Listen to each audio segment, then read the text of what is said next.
एजाज साहब, सबसे पहले तो ये जो ट्रंप ने पाकिस्तान की तारीफ की है, इसको एक पॉजिटिव जो है वो आगाज कहा जा रहा है ट्रंप एडमिनिस्ट्रेशन और पाकिस्तान की मौजूदा हुकूमत के दरमियान ताल्लुकात का। क्या आपको भी लगता है कि वाकई ये खुशाइंद एक पॉजिटिव बिगिनिंग है? दहशतगर्दी पाकिस्तान के लिए तो यकीनन बहुत बड़ा चैलेंज है, लेकिन सारी दुनिया के लिए है, हमारे पूरे खित्ते के लिए। और जिस तरह से अफगानिस्तान की सूरत हाल बन रही है, एक शरीफुल्लाह क्या, वहां पे तो कितने ही शरीफुल्लाह पैदा हो जाएंगे, क्योंकि माहौल इस किस्म का बन गया है। तो ऐसे में CIA ने इंटेलिजेंस दी और पाकिस्तान ने उसके ऊपर अमल किया, तो जिसका मतलब ये है कि दोनों तरफ एक बाहमी एतमाद की फिजा कायम थी। अब देखिए, डोनाल्ड ट्रंप साहब सारी दुनिया के बारे में हर किस्म की बातें कर रहे हैं, लेकिन कांग्रेस में पहली बार जब बोलते हैं और पाकिस्तान की तारीफ करते हैं तो अच्छी बात, मेरे ख्याल में ये पाकिस्तान डिजर्व भी करता है, ये सताइश होनी भी चाहिए थी। कुछ लोगों ने मुझे कहा, रहमान रजा साहब, कि नहीं इससे तो वो हम उनके दुश्मन बन जाएंगे, ISIS के, वो हम पे अटैक करेगी। तो मैंने कहा वो तो ऑलरेडी हम पे अटैक कर रहे हैं, और दूसरी बात ये है कि अगर हम नहीं अमल करते तो वो हौसला पकड़ जाएंगे, यानी और भी ज्यादा कि भाई अच्छा ये तो पाकिस्तान वॉक ओवर है, जितना मर्जी कर दो। तो इस वजह से, और अमेरिका के साथ भी अपसेट हो जाते ताल्लुकात। तो ये बिल्कुल ठीक हुआ और अच्छी तरीके से निभाया पाकिस्तान ने अपना किरदार, और अमेरिका की तरफ से अच्छा रिस्पॉन्स। ठीक है। अब लेकिन एजाज साहब, एक तरफ तो ये एक बिगिनिंग है और जहां पर तारीफें हो रही है, लेकिन दूसरी तरफ एक और खबर आई है, अभी तक मीडिया रिपोर्ट्स हैं, एक बरतानवी खबरसां एजेंसी ने ये दावा किया है कि पाकिस्तान पर ट्रैवल बैन जो है वो लग सकता है, और ये उसी तरह का बैन होगा जिस तरह से 2017 में जो जिन ममालिक से जो है वो ट्रंप ने आने वालों को जो है वो बैन किया था। ये फिर इस फैसले का कोई इम्कान आप देख रहे हैं, या इसकी आपको क्या समझ आती है? देखिए, वो एक उनकी अपनी पॉलिसी है डोनाल्ड ट्रंप साहब की इमिग्रेशन के हवाले से। अब अमेरिका और हिंदुस्तान की दोस्ती तो आपको पता है कितनी है, लेकिन उसके बावजूद उनके गैर कानूनी इमिग्रेंट्स को बाकायदा डिपोर्ट किया, हथकड़ियां और बेड़ियां डालकर।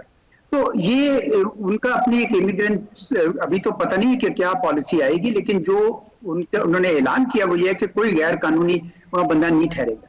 अच्छा, उससे अगर बढ़ के कुछ मुल्कों के ऊपर वो वीजा बैन लगाते हैं, तो वो जब लगाएंगे तो देख लेंगे। अभी तो एकदम से हम क्यों इस बात को कहें कि जी हम पे ही आएगी वो चीज, जब आएगी तो देखी जाएगी उस वक्त।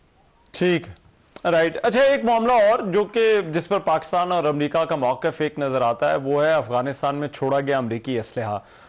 अमरीकी सदर डोनाल्ड ट्रंप ने भी उसकी वापसी की बात की, पाकिस्तानी दफ्तर खारजा ने आज एक मरतबा फिर से उसी मौक़िफ़ को दोहराया है। क्या आपके ख्याल में ये जो अमरीकी असलहा वहां पर रह गया है, इसकी कोई वापसी का कोई इम्कान है, या इनसे वापस लिया जा सकता है किसी तरह से?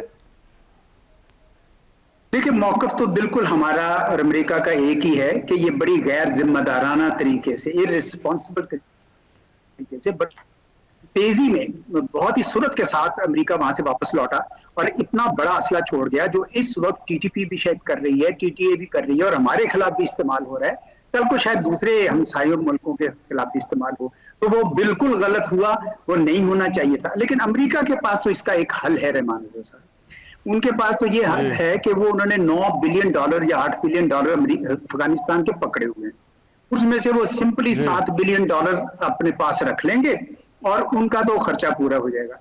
लेकिन पाकिस्तान के लिए तो ये मसला एक बड़ी संजीदा किस्म का मसला है। तो हमें अमेरिका को ये कहना चाहिए कि जनाब नहीं, इस मामले में जरा थोड़ा दबाव डालते रहना पड़ेगा TTA पे, तालिबान पे। तालिबान को ये बात समझानी होगी कि अब आप इंसर्जेंट नहीं हैं, अब आप एक हुकूमत में हैं, अब आप कोई गुरीला वॉरफेयर नहीं कर रहे, अब आप एक हुकूमत कर रहे हैं। लेकिन बदकिस्मती से वो समझते हैं कि उन्होंने बंदूक के जोर पर, चूंकि काबुल पे कब्जा किया, अब बंदूक के जोर पर सारे मसाइल को आगे भी लेकर चलेंगे। ये ज्यादा देर चलेगा नहीं, उसकी वजह से उनकी अमलदारी अपने मुल्क में भी खत्म हो रही है, और ये असला जो है वो दूसरी दहशतगर्द तंजीमें भी इस्तेमाल कर रही हैं। इसके ऊपर यकीनन दोनों मुल्कों को, पाकिस्तान को, अमेरिका को, शायद दूसरे और मुल्कों को मिलकर एक हिकमत अमली बनानी पड़ेगी, क्योंकि ये मसला आज पाकिस्तान के खिलाफ इस्तेमाल हो रहा है, कल दूसरे हमसायों और पूरे खित्ते के खिलाफ इस्तेमाल हो सकता है। अच्छा, ठीक है। और एजाज डॉक्टर साहब, ये जो पाकिस्तान अफगानिस्तान के दरमियान ताल्लुकात हैं, इस पर भी काफ़ी बहस है। एक तो तुर्कम बॉर्डर बंद है, फिर हमने कुछ कशीदगी भी देखी है, पाकिस्तान में हालिया दहशतगर्दी की लहर भी है। तो यहाँ पर बहस होती है कि आगे का रास्ता क्या होना चाहिए, क्या ताकत का इस्तेमाल किया जाए या फिर अभी भी अंगेज जो है वो किया जाए। आपके ख्याल में इनमें से कौन सी अप्रोच पाकिस्तान के लिए ज्यादा बेहतर है? एक हाइब्रिड स्ट्रेटेजी करनी पड़ेगी जी, क्योंकि अगर तो वो आपके यहाँ अटैक कर रहे हैं तो आपको मिलिट्री एक्शन तो करना पड़ता है, लेकिन मेरा ख्याल में ज्यादा बुनियादी तौर पर ये एक सियासी मसला है। और तालिबान के खिलाफ जो हमारा सबसे बड़ा दिफा है वो हमारे जो वहां पे बॉर्डर के आस-पास जो कबाइल हैं वो लोग हैं। अगर वो जगह ना दें तो टीटीपी कभी भी नहीं आ सकती। तो उनके जो नुमाइंदे हैं, कुछ इलेक्टेड नुमाइंदे हैं, मुंतखब नुमाइंदे हैं, कुछ वैसे वहां पे मूवमेंट चल रही है, उनको अपना साथी बनाएं, उनको इस्तेमाल करें पहली शील्ड के तौर पर, एक फर्स्ट लाइन ऑफ डिफेंस। दूसरी बात यह है कि पाकिस्तान को अफगानिस्तान के साथ भी बड़ा एक संजीदा किस्म का डायलॉग करना है, जिसमें हमारे रिलीजियस लीडर्स जो हैं, मजहबी रहनुमा, उनको इस्तेमाल किया जाए। अब देखें, वो लोग जो मदरसा हक्कानिया पे हमला कर सकते हैं, यानी जहां से ये लोग पैदा हुए थे, तो इस वजह से यहाँ से कुछ लोग जाके उनकी जुबान में काबुल में नहीं, कंधार में बात करें, तो ये एक दूसरा ट्रैक है जो मेरे ख्याल में। और तीसरा ट्रैक है कि पाकिस्तान के अंदर जो एक कल्चर पैदा हो गया अफगान जिहाद के बाद से, वो भी एक हमें उसके खिलाफ बाकायदा, जिस तरह फितना अल खारिज कहना शुरू किया, इस तरह का हमें एक कल्चर चेंज करना पड़ेगा कि ये दहशतगर्द कोई मुजाहिद नहीं है। और चौथी चीज जो है कि ये अफगान रिफ्यूजी कैंप्स जो है ना, ये स्लीपर सेल्स बन गए हुए हैं। इनको भी अब आहिस्ता आहिस्ता कोशिश तो करनी चाहिए कि पीछे भेजें उनको, लेकिन जाएंगे नहीं एकदम से, क्योंकि पुल फैक्टर कोई नहीं है वहां पे, कोई इंसेंटिव नहीं है जाने का उस किस्म के जो तालिबान लेड गवर्नमेंट है।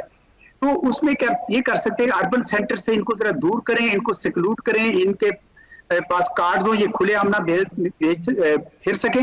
तो ये चारों एक्शंस इकट्ठे करेंगे तो तब मेरे ख्याल में इस बहुत ही मुश्किल सा एक मसला है, उससे हल किया जा सकता है। राइट। और लास्टली, क्योंकि ये जो पाकिस्तान अफगानिस्तान के मामलात हैं एजाज चौधरी साहब, इस पर बात हो रही है अभी हल की, तो डिप्लोमेसी बड़ा फाइन आर्ट है, लेकिन और ये करना तो वफाकी हुकूमत होता है, लेकिन अभी सूबाई हुकूमत भी कह रही है, वजीर आला केपी जो है वो जरगा भेजना चाहते हैं। तो क्या सूबाई हुकूमत के पास मैंडेट हो सकता है, या अगर ऐसा जरगा भेजा जाता है तो उसका कोई फायदा हो सकता है दोनों मुल्कों के दरमियान ताल्लुकात को मामूल पर लाने में? देखिए, अगर तो मरकज और सूबे आपस में बाहमी एतमाद के साथ ये काम करें और उनका ख्याल है कि इससे मदद मिल सकती है, तो मुझे कोई इसमें हर्ज नजर नहीं आ रहा।